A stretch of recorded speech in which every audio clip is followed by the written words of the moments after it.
Leamos juntos, Hechos 2, 22 al 24. Varones israelitas, oíd estas palabras.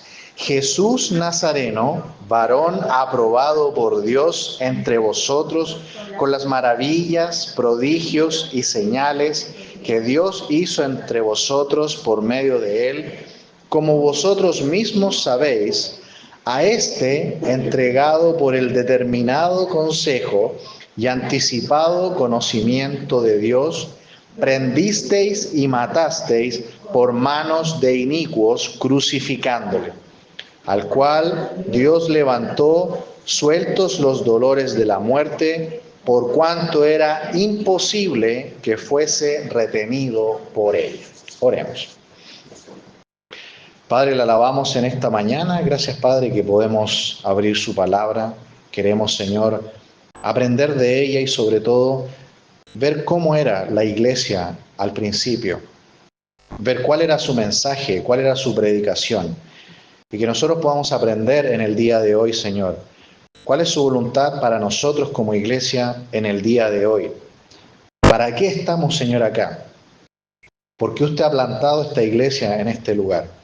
Señor, ayúdenos a poder ser guiados por su palabra, y pido por mis hermanos que han llegado en esta mañana, Señor, bendígalos, y que, Señor, podamos ser edificados por medio de su palabra. Lo pedimos en el nombre de Jesús. Amén. Muy bien, queridos hermanos. ¿Cómo tenemos que interpretar el libro de los Hechos? Usted sabe que cada género de la Biblia es distinto y no se puede interpretar igual. Por ejemplo, no sé si usted recuerda que hay un salmo que dice que los árboles darán palmadas de aplauso. ¿Qué significa eso? ¿Significa que los árboles tienen manos y aplauden? ¿Qué significa? Es un tipo de lenguaje, ¿cierto? ¿Qué tipo de lenguaje usa los salmos? Metafórico, ¿cierto? Podríamos decir poético. Pero si yo leo una narración como la de Génesis, o una narración como en Éxodo, o también una narración como aquí en Hechos, no se puede interpretar igual, ¿cierto? Porque una cosa es un texto narrativo, otra cosa diferente es un texto poético, otra cosa es un texto del libro de Apocalipsis, por ejemplo. El libro de Apocalipsis es un género distinto, se le llama género apocalíptico o profético. También las cartas de Pablo, de Pedro, de Juan, es otro género, ¿cierto? Que se llama género epistolar. Y también tiene otras reglas de interpretación. Entonces, cuando nosotros leemos Hechos, ¿qué tipo de literatura es? ¿Qué tipo de género es? ¿Es narrativo, es histórico, es poético, es apocalíptico, es epistolar? ¿Qué tipo de género es? Es histórico, ¿cierto? O también narrativo. Por lo tanto, cuando nosotros leemos todo el libro de los Hechos, tenemos que tener en cuenta que Dios, o en este caso Lucas, que escribió este libro, nos está contando simplemente lo que pasó. No siempre nos está diciendo hagan esto y hagan esto. Porque, por ejemplo, nosotros podríamos leer el relato del libro de Jueces. ¿Recuerdan que en el libro de Jueces aparece la historia de Sansón? Y Sansón fue elegido desde el vientre de la madre por Dios para ser un nazareo. Nazareo en el sentido del voto nazareo, que no se tenían que cortar el pelo, ¿recuerdan? Por eso que Sansón tenía una cabellera larga, no podía comer nada fermentado, es decir, no podía comer miel, no podía comer cosas con levadura, no podía acercarse ni tocar cuerpos muertos, y sobre todo no podía relacionarse, casarse con una mujer que no fuera del pueblo de Israel. ¿Pero qué hizo Sansón? ¿Cierto? ¿Cómo se llamaba? Dalila. Hizo todo lo contrario, ¿cierto? Hizo todo lo contrario de lo que él tenía que hacer. Entonces, cuando nosotros leemos un género histórico, narrativo como ese, Si se fijan, Dios no nos está diciendo hagan eso, sean como Sansón. Simplemente nos está contando lo que pasó. Salomón es otro caso. ¿Se acuerdan que la Biblia dice que Salomón tuvo muchas esposas? Nos está narrando simplemente lo que pasó. Nos está diciendo a nosotros que hagamos lo mismo, ¿cierto?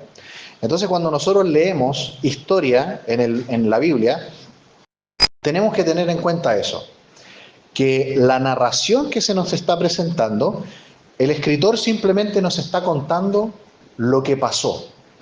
Entonces hay que leer con cuidado la historia bíblica, porque no siempre nos está diciendo hagan esto, a menos que el narrador diga y esto fue agradable a los ojos de Dios, o y esto fue desagradable a los ojos de Dios. Ahí nosotros entendemos, ahí nos está avisando de que esto está bien o esto está mal. Entonces, ¿cómo nosotros podemos comprobar que lo que se nos cuenta en Hechos de los Apóstoles en este libro, tenemos que hacerlo o no hacerlo? ¿Cómo nosotros lo podemos comprobar? Recuerden que hay una regla de interpretación bíblica que dice que la Biblia interpreta a la Biblia. Ya eso es muy importante. No hay interpretación privada, sino que la Biblia siempre interpreta a la Biblia. ¿Cómo nosotros podemos entender el libro de Hechos? ¿Con qué otra parte del Nuevo Testamento? En parte, ¿cierto?, con los evangelios y sobre todo con lo que viene después, con las cartas. Porque las epístolas son instrucciones directas. O sea, cuando nosotros leemos, por ejemplo, Efesios, Colosenses, las de Tesalonicenses, las de Timoteo, son instrucciones directas. Pablo dice, hermanos, nosotros como iglesia tenemos que hacer esto. Esas son instrucciones directas. Pero Hechos no. En Hechos no siempre se nos dice eso. En Hechos solamente se nos está contando la historia. Entonces, siempre cuando leamos este libro, tengamos en cuenta que el escritor nos está narrando cómo vivía la primera iglesia. Y cualquier duda que nosotros podamos tener de lo que se nos está narrando en Hechos, ¿dónde tenemos que ir para comprobarlo?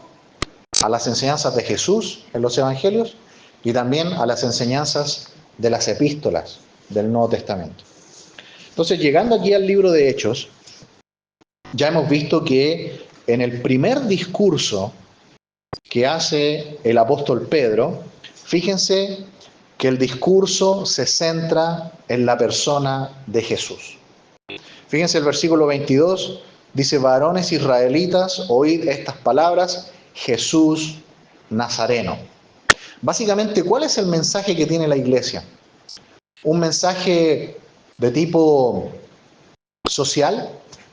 ¿Un mensaje de tipo de comunidad? ¿Un mensaje solamente de amémonos entre nosotros, seamos buenos? ¿Cuál es el mensaje realmente de la iglesia? Por algo se llama iglesia cristiana, ¿cierto? El mensaje de la iglesia es por esencia la persona y la obra de Cristo. La iglesia habla acerca de Cristo. Dice, varón aprobado por Dios entre vosotros, con las maravillas y prodigios y señales que Dios hizo entre vosotros por medio de él, como vosotros mismos sabéis. Noten lo que hace el apóstol Pedro. Primera predicación de la iglesia. Por primera vez se reúne el primer grupo de cristianos, que la mayoría en ese momento eran judíos. El primer mensaje es Cristo. Cristo es el mensaje de la iglesia. Dice que en primer lugar, Jesús es un varón aprobado por Dios. ¿Por qué razón? Por las maravillas, prodigios y señales que Jesús hizo. Entonces, los milagros que Jesús hizo, que fueron muchos, ¿cierto? Sanó enfermos, ciegos, leprosos, resucitó personas, ¿cierto? Calmó una tempestad. ¿Cuál era el propósito de los milagros que Jesús hizo? Que lo conocieran como el Hijo de Dios. Exactamente, es decir, las señales, los milagros y los prodigios que Jesús hizo fueron para demostrar que Él era el Mesías esperado por el mundo. En la época actual, muchas personas dicen, yo quiero ver milagros, ¿cierto? Para creer en Dios. Pero si nosotros miramos atentamente, Jesús le dijo a Tomás, tú creíste, pero porque viste, ¿cierto? Porque el Señor vino y le dijo a Tomás, ya Tomás, mete tu mano en mi costado. Pero Jesús dijo, más bienaventurados los que no vieron y creyeron. La fe verdadera, no es tanto por ver milagros. Si bien el milagro es para autenticar que la persona de Jesús es el Mesías, pero la fe debe estar puesta no en el milagro, sino en la persona que hace el milagro. Por eso que Romanos 10:17 dice, la fe viene por oír, ¿y por oír qué cosa? La palabra de Dios. Así que cuando las personas dicen, si yo viera un milagro, creería en tu Dios. No sé si le ha pasado que alguna vez alguien le habla así. Si Dios hiciera lo que le estoy pidiendo hace tiempo, a lo mejor creería. Si yo viera un milagro, yo a lo mejor creería en el Dios que tú me hablas. Pero ahí nosotros tenemos una oportunidad de decirle, mira, los milagros solamente fueron una evidencia para demostrar que Jesús era el Mesías. Por ejemplo, no perdamos por favor Hechos 2. Vamos por un momento al libro de Isaías, al capítulo 61. Isaías, capítulo 61. Alguien por favor lea el versículo 1. Isaías 61, 1. Este versículo, este pasaje de Isaías está escrito para anunciar cómo iba a ser el Mesías cuando éste apareciera. ¿Qué dice, por favor? Isaías 61, 1. El Espíritu de Jehová, el Señor, está sobre mí, porque me ungió Jehová. Me ha enviado a predicar buenas nuevas a los abatidos, a vendar a los quebrantados de corazón, a publicar libertad a los cautivos y a los presos apertura de la cárcel. Muy bien. Cuando el Señor Jesucristo entonces apareció por primera vez en su ministerio público, ahí en el libro en el Evangelio de Lucas, él por primera vez entra a la sinagoga, en Lucas capítulo 4, versículo 16, y la costumbre, ¿cuál era en la sinagoga? Que siempre había una persona que estaba encargada de hacer la lectura bíblica en ese culto, entonces se paraba el varón, pasaba adelante y leía el texto. En esa ocasión Jesús se levanta, viene adelante al púlpito y lee el mismo versículo que está leyendo el hermano Juan Carlos. Isaías 61:1, que avisa de que cuando apareciera el Mesías, él iba a sanar a los quebrantados, iba a liberar a los cautivos, a dar vista a los ciegos. Jesús, dice, se levantó en la sinagoga, conforme a la costumbre, dice, y se le dio el libro de Isaías. Y habiendo abierto el libro, halló el lugar donde estaba escrito, el Espíritu del Señor está sobre mí, por cuanto me ha ungido para dar buenas nuevas a los pobres, me ha enviado a sanar a los quebrantados de corazón, a pregonar libertad a los cautivos y vista a los ciegos, a poner en libertad a los oprimidos.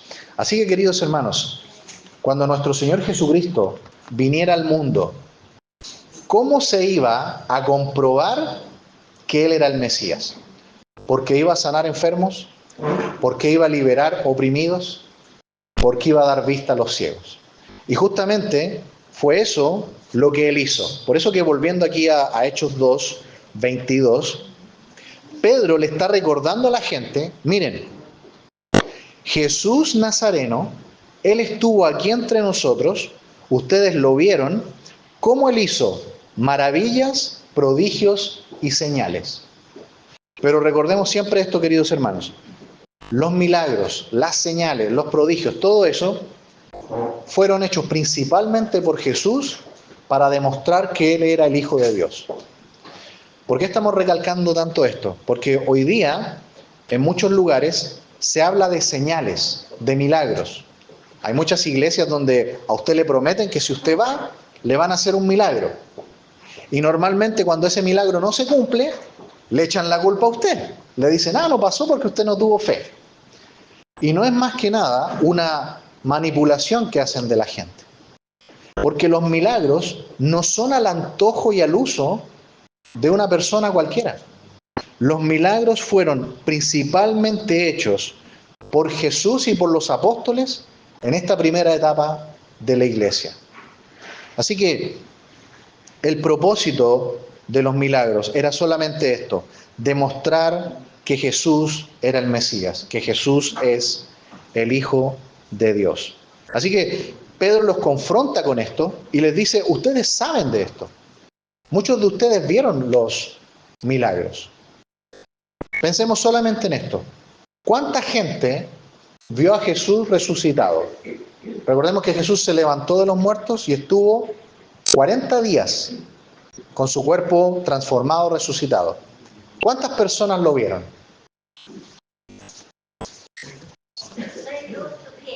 Más. Esto lo sabemos por 1 Corintios 15. El apóstol Pablo dice, más de 500 testigos vieron a Jesús resucitado, con su cuerpo resucitado. ¿Qué más? ¿Cuántas personas no vieron los milagros de Jesús? Por ejemplo, cuando Jesús multiplicó los panes y los peces. ¿Cuánta gente presenció ese milagro? 5.000 hombres, sin contar mujeres y niños. Es decir, pongámosle una esposa por cada hombre y un niño, por lo menos, por cada matrimonio. ¿Cuánta gente era? Por lo menos. Más de 10.000 personas, 15.000 personas, por lo menos. O sea, ¿cuánta gente vio los milagros de Jesús? Cuando Jesús sanó a los paralíticos, cuando dio vista a los ciegos, cuando sanó a los leprosos. Es decir, en el pueblo de Israel, la gente sabía y había visto a Jesús y los milagros que hizo. Pero, ¿creyeron todos? ¿No es cierto? Mire, sin perder Hechos, vámonos a Juan, capítulo 2.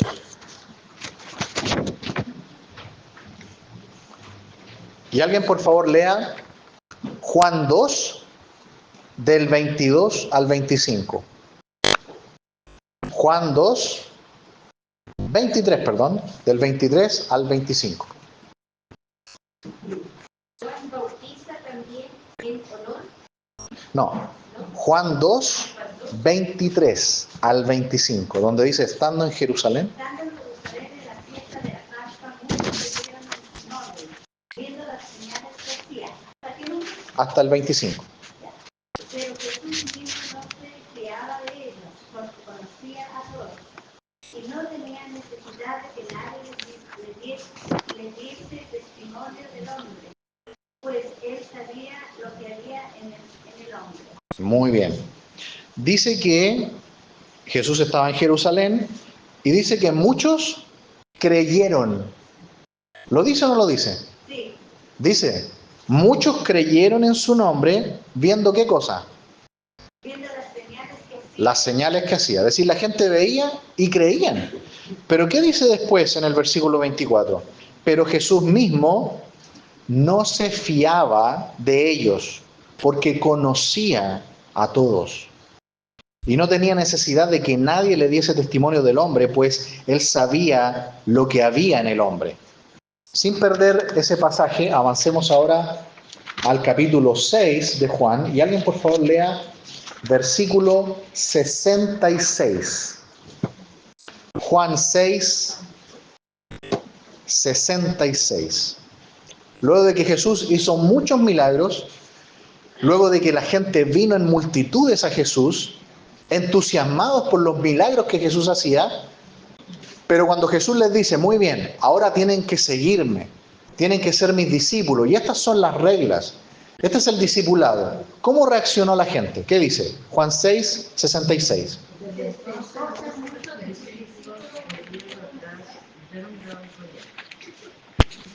De nuevo, hermana Margot. Entonces, muchos de sus discípulos volvieron atrás y ya no andaban con él. ¿Qué pasó ahí, hermanos? Dice que desde ese momento, muchos que andaban con él ya no quisieron andar más con él y se fueron. ¿No dice Juan 2 que habían creído en los milagros? Pero Jesús no se fiaba de ellos, porque él conocía sus corazones. Es decir, la gente puede venir a Jesús por el milagro, veían el milagro y quedaban asombrados y lo seguían. Porque quizás querían recibir también ellos un milagro, o habían recibido quizás, habían participado de un milagro, pero ¿creían realmente en Jesús o creían en los milagros? ¿Se fijan que no es lo mismo? Tenían fe en los milagros, querían recibir el milagro, querían el beneficio del milagro, pero no creían en Jesús. Porque después dice, ahí en Juan 6:66, que muchos ya no andaban con él, se fueron. Cuando nosotros llegamos a Hechos 2, noten que Pedro deja muy claro, nuestra fe está puesta ¿en quién? En Jesús. Jesús Nazareno, varón aprobado por Dios. Ahí debe estar puesta la fe, no en los milagros. De hecho, no sé si a usted le ha pasado, que hemos orado por algo y le hemos pedido al Señor por años que nos dé algo o que nos conceda algo. ¿Y es cierto que a veces el Señor no lo da? Pero ¿por qué seguimos creyendo en Él? ¿Por qué seguimos amando al Señor? Porque nuestra relación es con Él, no con lo que Él nos da. Y cuando Él no nos da algo, por algo es. Es como cuando nuestros niños eran pequeños. ¿Recuerdan cuando por ahí sorprendimos a un hijo nuestro con un cuchillo, con una tijera? ¿Qué hacíamos? Íbamos rápidamente y se lo quitábamos. Y nuestro hijo lloraba, pero él no entendía que se podía hacer daño. Y el Señor es así con nosotros. Él no siempre nos da lo que le pedimos, pero porque Él tiene una razón. Porque Él nos ama y sabe que si nos da todo lo que nosotros le pedimos va a ser peor. Nosotros estamos con Él porque tenemos una relación de amor con Él. Y acá nosotros podemos ver que la fe de la iglesia está fundada no en los milagros, no en que Dios pueda darnos lo que nosotros queremos, como un niño mimado y consentido, sino que nosotros tenemos una relación por medio de la sangre que Cristo vertió en la cruz. Esa sangre, nosotros la abrazamos por la fe, creímos en Él, de que esa sangre nos limpia de todo pecado. El día que usted y yo conocimos a Cristo como nuestro Señor y Salvador, todos nuestros pecados, pasados, presentes y futuros, fueron clavados en la cruz. Y ahí quedó nuestra culpa. Y ahora nosotros estamos seguros de que si partimos de este mundo en este mismo momento, nosotros vamos a estar en el cielo con Él, porque Él pagó nuestra culpa. Esa es la relación que tenemos como iglesia con Cristo. Dice el versículo 23, volviendo a Hechos 2, luego de que Pedro le dice a esta multitud, esta es la primera predicación de la iglesia, les habla de Jesús. Versículo 23, a este entregado por el determinado consejo y anticipado conocimiento de Dios, prendisteis y matasteis por manos de inicuos, crucificándole. ¿Fue algo que ocurrió así en la historia? ¿O estaba todo planeado por Dios que fuera así? Aquí dice que estaba todo anticipado por el conocimiento de Dios, por el determinado consejo y anticipado conocimiento de Dios. Yo sé que a nosotros a lo mejor nos cuesta no entender estas cosas, pero todo estaba en el plan eterno de Dios, que así fuera. Que Jesús viniera al mundo y Él, siendo inocente, puro y perfecto, muriera en la cruz por nosotros. Estaba así planeado. ¿Y quiénes fueron los que crucificaron al Señor? Fueron los romanos. Pero ¿quién fue el instigador? ¿Quiénes fueron los que instigaron a que esto pasara? Los judíos. El Sanedrín, que estaba compuesto por el grupo, ¿cierto?, de los fariseos, saduceos, algunos sabios del pueblo de Israel, ellos no podían matar a una persona, porque en ese tiempo el imperio romano estaba sobre el mundo. Por lo tanto, los únicos que podían aplicar pena de muerte eran los romanos. Así que si los judíos un día se organizaban y mataban a alguien por sus leyes internas, no podían. Los romanos vendrían y los ajusticiarían a ellos. Entonces, ¿qué hizo el grupo del Sanedrín? Los fariseos, los saduceos, los escribas, algunos sacerdotes, planearon intelectualmente la muerte de Jesús. Y dijeron, vamos a perseguir a Jesús hasta que le encontremos una falta para poder acusarlo, y como nosotros no lo podemos matar nosotros mismos, vamos a utilizar a los romanos para que ellos lo maten. Y lo hicieron constantemente, ¿cierto? Siempre que Jesús estaba predicando públicamente, habían unos fariseos ahí, que levantaban el dedito y le decían, Jesús, pero ¿y qué de esto? Y le empezaban a hacer preguntas, ¿cierto? Siempre empezaban a debatir con Jesús, para ver si Jesús decía algo incorrecto, para ver si Jesús se equivocaba. Y así lo acusaban y lo llevaban a la muerte. Mencionemos por lo menos 2 ejemplos. ¿Recuerdan cuando a Jesús le traen la mujer adúltera? Se la traen, ¿cierto? Y le dicen, Jesús, mira, encontramos a esta mujer en el acto mismo del adulterio. ¿Qué tenemos que hacer? ¿Quedan 5? Según la ley romana, ¿cierto? Los judíos no podían aplicarle pena de muerte a nadie. Entonces, si Jesús decía, los romanos tienen que ver esto, los fariseos iban a acusar a Jesús de que Jesús no obedecía la ley de Moisés y estaba a favor de los romanos. Si Jesús decía, apedréenla, como dice la ley de Moisés, entonces podían acusar los fariseos a Jesús de que él estaba en contra de los romanos.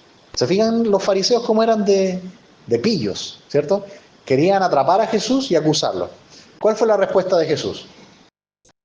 El que no tenga pecado, que arroje la primera piedra. No se fue por la trampa de los fariseos. El Señor fue al corazón de la ley y les demostró, todos somos pecadores, todos necesitamos por igual la salvación. Luego le mostraron la moneda, ¿recuerdan? ¿Es lícito darle tributo al César? En otra ocasión, ¿recuerdan los fariseos? Querían otra vez atrapar a Jesús.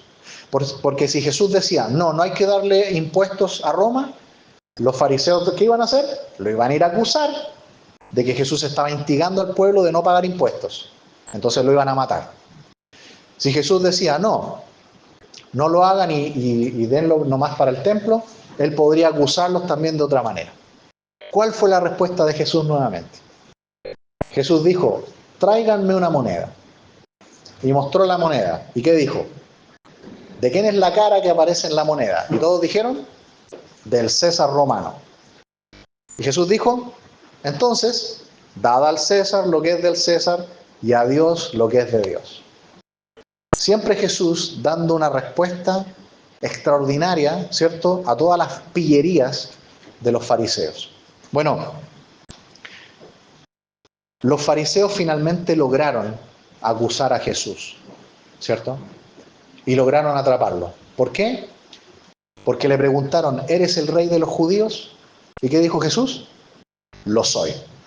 Y ahí encontraron la forma de acusarlo. Lo acusaron de que Jesús era el rey de los judíos y que por lo tanto quería hacer como una revuelta en contra de Roma con los judíos. Así lo acusaron, así lograron atraparlo y lo llevaron a la muerte. Así que, ¿quiénes ejecutaron la muerte? Los romanos. Pero ¿quiénes fueron los autores intelectuales de la muerte de Jesús? El grupo del Sanedrín, el grupo de los religiosos judíos. No importa cómo haya sido. Aquí la Escritura dice que Jesús fue entregado a la muerte. ¿Por qué cosa? Por el determinado consejo y anticipado conocimiento de Dios. Así que nuestra salvación, basada en la muerte de Jesús, estaba en la eternidad en las manos de Dios. ¿Y cómo llegó a hacerse? De esta manera, en las manos de inicuos. ¿Saben que igual cuando Abraham, el Señor le pidió que entregara a su hijo? ¿Recuerdan? Que lo lleva al monte y cuando está a punto de sacrificar a su hijo, la Biblia dice que el ángel de Jehová le toma la mano a Abraham y le dice, no toques al muchacho. Y ahí en unos arbustos había un carnero atrapado y era el sacrificio sustituto por su hijo Isaac. Nosotros hemos recibido la salvación de la misma manera, por medio de este Señor Jesucristo, que murió en la cruz del Calvario. Vamos a leer el versículo 24 como clase, que dice: al cual Dios levantó, suelto los dolores de la muerte, por cuanto era imposible que fuese retenido por ella. ¿Cuál es el mensaje entonces, queridos hermanos de la iglesia? La persona y la obra de Jesús, que murió y que resucitó. ¿Se fijan? Ahí están los dos puntos que presenta Pedro. Ese es, amados hermanos, el mensaje de la iglesia. Cualquier desviación nos va a llevar a dejar de ser lo que tenemos que ser como iglesia en este mundo. Nuestro mensaje es Cristo, su vida perfecta, su muerte y su resurrección. Que ese sea nuestro mensaje en esta semana, también con todas las personas que podamos compartir. Oremos.